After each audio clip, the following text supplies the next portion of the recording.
One of these things is not like the other. Can you guess which one?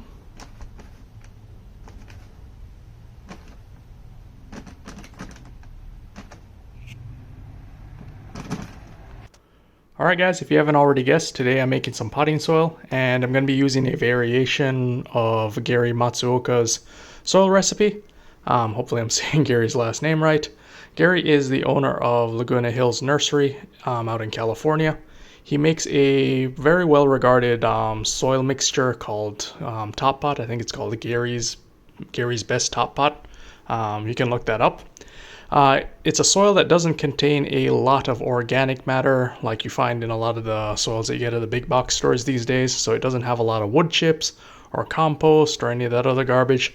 That stuff promotes a lot of root rot, and I've been using a variation of Gary's recipe for years, and I found that it works really well if you're planting trees such as fruit trees in containers, or if you're planting plants that last more than one season. If you're just doing it for one season, you can stick with Miracle-Gro or any of that other stuff. It'll work. The plants don't grow as well, but they will grow. This stuff is good for if you're planting things like an apple tree or jujube or something like that in a pot that requires the soil to stay there for multiple years. The good thing about not having any organic material in there is that the soil level is going to remain pretty much constant over the years. All you have to do is amend the soil every couple of years with some fertilizer and you should be good. So I'm going to go through the recipe that I use, and as I said, it's a variation of Gary's mixture. I'll give you the ratios for all of the stuff that you see in front of you, and well, that's pretty much it. I'll go through it now. Alright, the recipe is going to start off with 1.5 parts of perlite, 2 parts of peat, half a part of decomposed granite, 3/4 part of sand, and you can use this Quikrete if you want, and then 1/4 part of charcoal or biochar.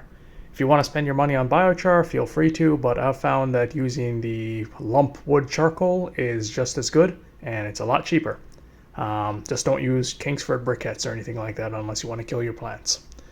So what we're going to do with this charcoal is we're going to go ahead and soak this with some of this Miracle-Gro that you see below it.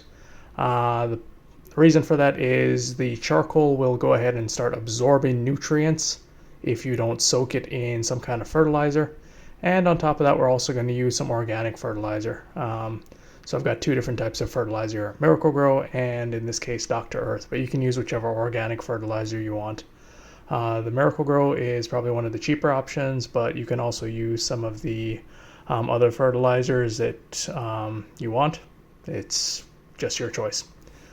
Alright, so I'm going to go ahead and show you guys the mixture of like mixing all this stuff up and showing you how I do it. So first thing, get you a bucket or any container actually. So whatever container you use, this is going to be considered 1 part. So you don't have to use gallons, you don't have to use pints, just get a bucket or a container. And this is going to be considered 1 full part. So in the case of the peat moss, you're going to have 2 of these buckets of peat moss. For the perlite, you're going to need 1 full bucket and then 1/2 of this bucket. That will make 1.5 parts of perlite. For the decomposed granite, you're going to take 1/2 bucket of decomposed granite. Charcoal is going to be 1/4 of this bucket. The sand, 3/4 of this bucket. And so that's how you can make a lot of topsoil depending on your needs. So this could be a 5-gallon bucket, this could be a pint container, this could be a Ben & Jerry's, ice cream container, whatever you want it to be. Just make sure that the ratios are all the same.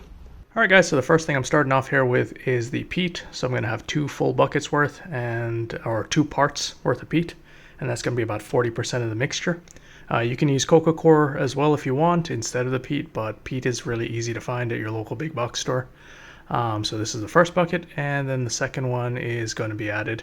I go ahead and tamp this down just a little bit to get any air pockets out of the way, but you don't have to be too precise. We're not baking a cake here.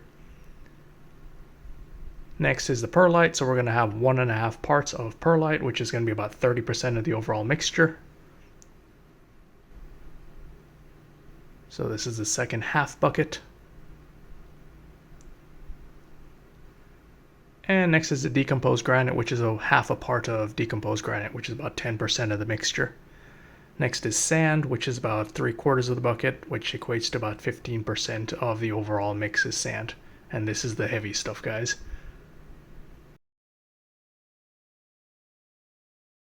Alright, next thing is about a 1/4 part of charcoal, which is about 5% of the mixture. Go ahead and soak your charcoal in your fertilized mix overnight, just to make sure that it absorbs all the nutrients, and then add the entire thing to the mixture.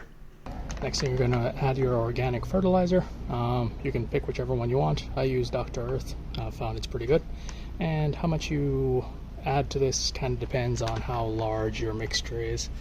For this much, I usually use a very sophisticated measuring mechanism, which is this yogurt container, because I eat a lot of yogurt. I think altogether this is about 5 servings, 3/4, that's 3 3/4 cups, I guess. A little under 4. It's not all the way to the surface, but you get the idea. So just sprinkle that in, get that well distributed, and last thing we have to do is just mix this stuff up. Alright, cool.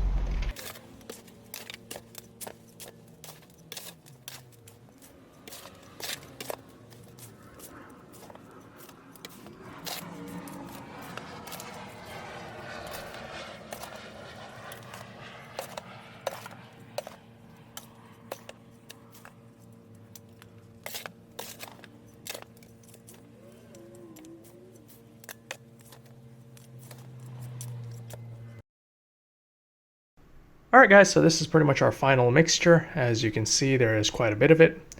You want to go through and break up any clumps of sand or peat with your hands as best as possible. You've probably missed a few of those with the shovel.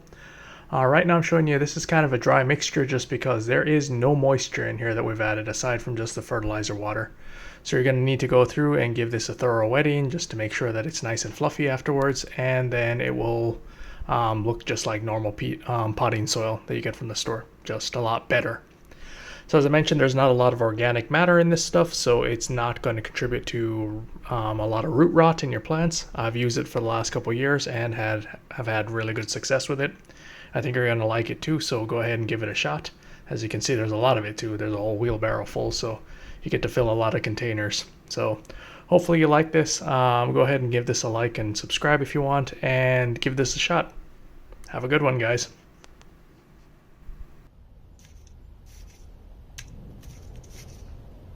That's not as satisfying.